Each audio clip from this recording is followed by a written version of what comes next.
We all know Charlize Theron, the cheekbones, the Oscar, the woman who has somehow looked exactly the same for the past 25 years, which frankly should be investigated by scientists. We've seen her in movies, on magazine covers, on red carpets, looking like she was sculpted by angels. But behind all of that, there is a story that most people don't know the full details of. A story about a terrified 15-year-old girl, a mother who had to make an impossible choice, and one night in South Africa in 1991 that changed the course of both of their lives forever. Charlize recently sat down with the New York Times, and she held nothing back. She talked about the night her mother shot and killed her father in self-defense. And she said something that I think is going to stay with me for a long time. She said she used to believe that she and her mother were the only people who had ever experienced something like that. When this happened to us, she said, I thought we were the only people. Let's start at the beginning, because to understand what happened that night, you need to understand what life was like before it.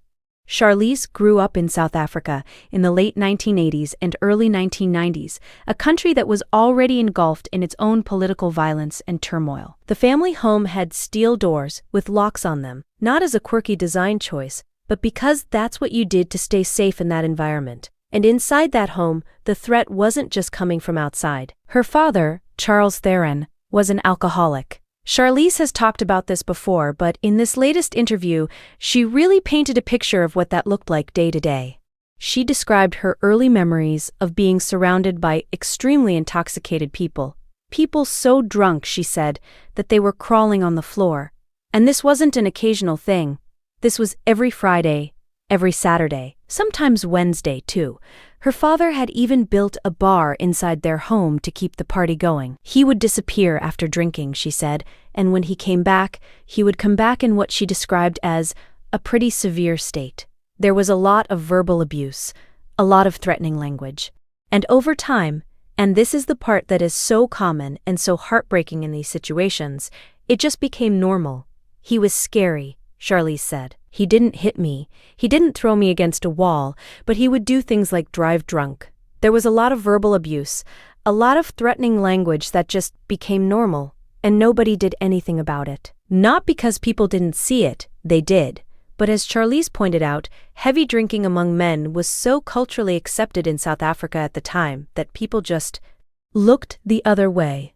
Nobody takes it seriously, the situation that they're in, she said. And I don't think anybody took my mom seriously. Now, the night of the shooting, it started, as so many disasters do, with something completely small and ordinary.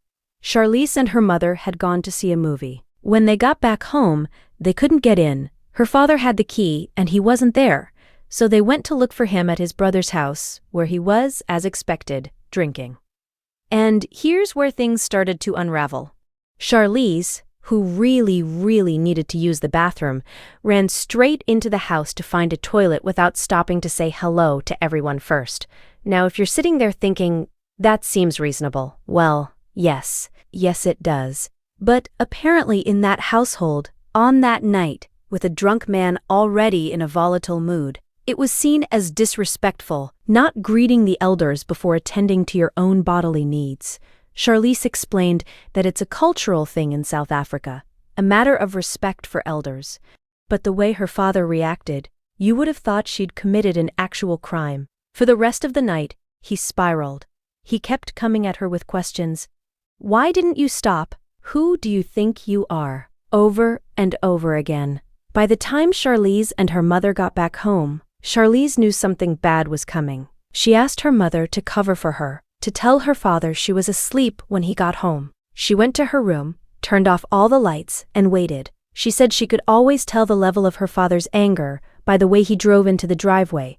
She listened, and everything she heard told her this was going to be bad. She was right. Her father arrived, and he hadn't come alone. He'd brought his brother with him.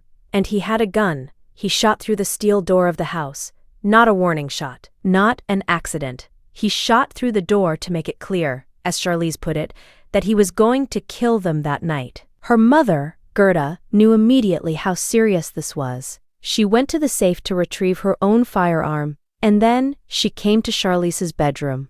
The two of them, a mother and her teenage daughter, pressed their bodies against the bedroom door because there was no lock on it. And then her father stepped back and shot through that door too. "Not one bullet hit us," Charlize said, and you could hear the disbelief still in her voice all these years later.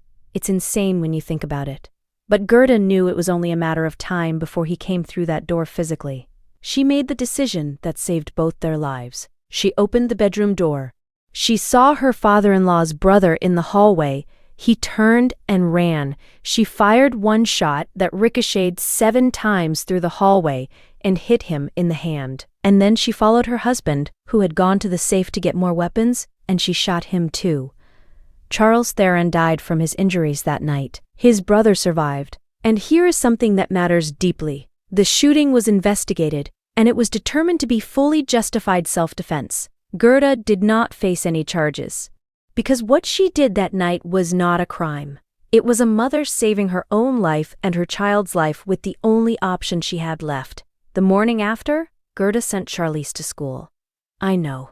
I had to read that twice too, but Charlize explained it in a way that actually makes a kind of heartbreaking sense. They didn't have therapists. They didn't have a roadmap for processing something like that. So Gerda did the only thing she knew how to do. She kept moving. She wanted me to forget about it. She didn't want me to sit in it, Charlize said. Not necessarily the healthiest approach, she acknowledged, but it worked for us.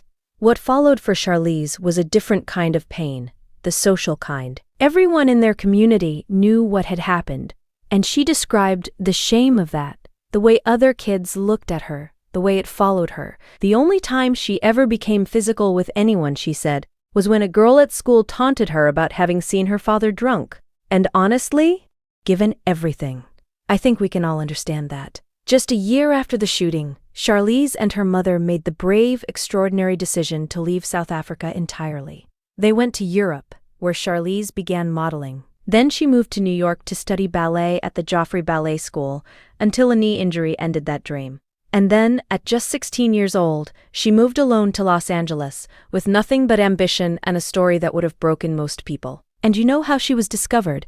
A talent agent witnessed her having a very heated argument with a bank teller who wouldn't cash her check. Honestly, given everything this woman had been through, I think we can all agree she had earned the right to be a little feisty at the bank. The rest, as they say, is history.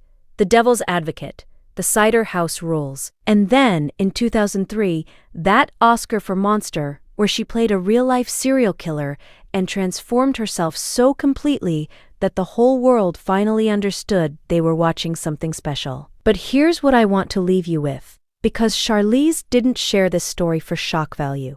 She shared it because she said something that I think is so important, so necessary, that it deserves to be said out loud as many times as possible. She said domestic violence, the kind she and her mother experienced, should be talked about because it makes other people not feel alone. And then she said this, I'm not haunted by this stuff anymore. Can you imagine the work it takes to get to that place? To carry something that heavy for that long, and to reach a point where you can say, I'm not haunted by this anymore? That is not weakness. That is not luck. That is years and years of choosing every single day to keep going. Gerda Theron made the hardest decision a person can make to protect her child. And that child grew up to be one of the most celebrated actresses in the world, who is now using her platform to make sure other women in impossible situations know they are not alone. So, if you're watching this today, and something in this story felt a little too familiar, please know that you are not alone, and you deserve to be safe. Just like Charlize. Just like Gerda. Just like every single woman who has ever had to fight to survive inside the walls of her own home.